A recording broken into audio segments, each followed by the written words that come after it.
Paalala, wag na wag nyo po itong gagawin dahil maaari kayong ma-demonetize kapag ginawa nyo po ito. Malapit na po ang eleksyon mga Lodino.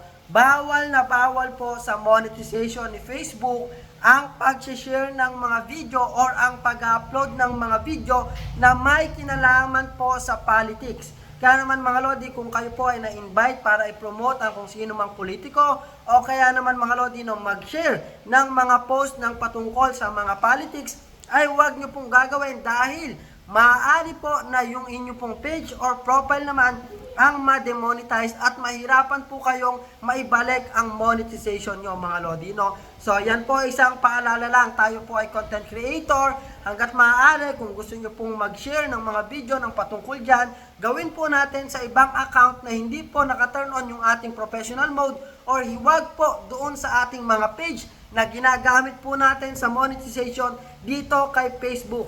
Dahil kahit po yung mga old post na patungkol sa political, mga Lodino, ay nagkakaroon po ng violation. Ito po ay isang paalala lang at wag na wag nyong gagawin. I-share mo ang video na to para naman aware ang mga kapwa natin content creator at hindi na mangyari sa kanila ito. At wag mong kalimutang i-follow ko para updated ka sa aking mga video tutorials. Thank you!